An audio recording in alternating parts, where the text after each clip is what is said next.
Ассалямалейкум. Осы видеода сіздерге адамның өміріне береке әкелетін әрекеттерді атап өтетін боламын. Соларды күнделікті жасап жүрсеңіз, ең бастысы махаббатпен аз-аздан болса да тұрақты түрде жасасаңыз, иншалла өміріңізге береке келеді. Береке дегенде қалай? Уақытыңызға береке келеді, біліміңізге береке келеді, ақшаңызға береке келеді, және де отбасыңызға иншалла береке келеді. Ол қандай амалдар? Ең бірінші, Алла тағаламен байланыс. Қалай байланысамыз? Дұға ету арқылы, яғни Аллах тағаламен тілдесеміз.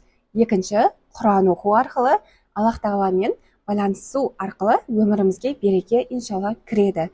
Ол қалай байланысақ болады? Мысалы, күндізгі зікірлер болады, кешкі зікірлер болады, соларды қайталап жүрсеңіздер болады. Одан кейін барып, Субханалла, Альхамдулилля, Аллаху акбар, яғни осы таспихтарды әр таспихты айту, садақа бергендей бірдей болады, сондықтан осы таспихтарды айтып жүріңіздер. Одан кейін қазақша түрде ішіңіздегі барлығын Аллах тағалаға шығарыңыз, жеңілдеп қалатын боласыз. Және де келесі амал, өміріңізге береке, байлық алып келетін амалдың тағы бір түрі, ол пайғамбарымыз саллаллаху алейхи уассаламның өмір баянымен танысу. Яғни сира сабақтары бар, пайғамбарымыз саллаллаху алейхи уассалам толық өмір баяны, немесе Шамаил Мухаммадия деген бар. Сіздерге көрсетейін, мен бұл кітапты бүгін оқып бітірдім.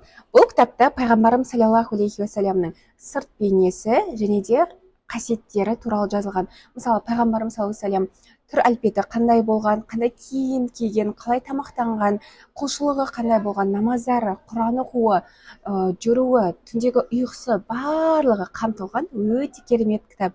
Неге? Мысалы, осы пайғамбарым саллаллаху алейхи уассаламның өмірінен күніне 5 бет оқитын болсаңыз, күнде осылай қайталасаңыз, уже Аллах тағалаға пайғамбарым саллаллаху алейхи уассаламға деген махаббатыңыз арта береді. Жарайды ғой, иә?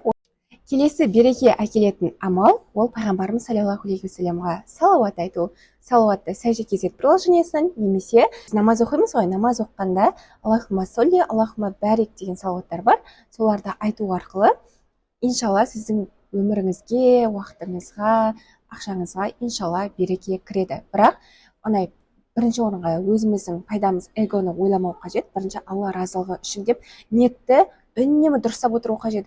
Ал өйткені ниет деген адамның фундаменті да, фундамент дұрыс болмаса, тұрғызылған үйде дұрыс болмайды. Сондықтан ниетті Алла ризалығы үшін, Аллаға жақындау үшін деп қою керек. Өйткені Аллаға құл жақындаған сайын, ол құлдың атынан бүкіл дүние жүгіретін болады.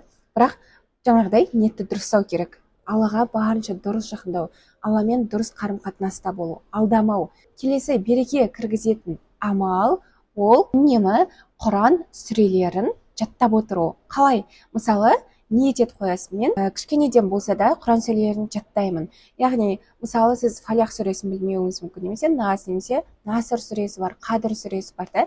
Сол сүрелерді аптасына 1 немесе аптасына 2 сүре жаттаймын деп өзіңізге цель қойыңыз. Яғни, ол сүрені жаттау үшін сіз минимум аз дегенде 30 рет оған қарап оқисыз. Одан кейін 30 рет қарамай оқисыз. 30 рет басқа біреуге айтып бересіз. Немесе 1 рет айтып берсеңіз де болады. Сол арқылы бір сүрені 1 күнде, немесе 2 күнде, немесе 3 күнде жаттап алуыңызға болады. Көп қайталау арқылы 100 рет жаттасаңыз да болады. Өйткені қариялар Құран жаттаған кезде 1000 реттен қайталайды, 5000 реттен қайталайды. Сондықтан да ешқашан берілмей, мен жаттай алмаймын, памятим аз деп емес, үнемі Құран сүрелерін жаттау арқылы, Құран ол Алланың сөзі ғой, сол арқылы адамның өміріне береке кіретін болады.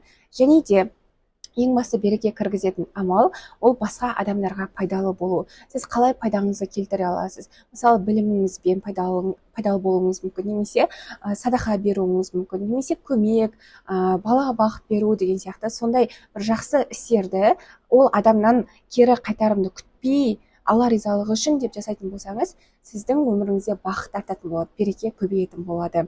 Осы амалдардың барлығы сіздерге пайдалы болды деген ниеттемін. Видео пайдалы болса лайк басып, комментарий жазып, достарыңызбен бөлісуді ұмытпаңыздар. Баршаларыңызға ассаляму алейкум.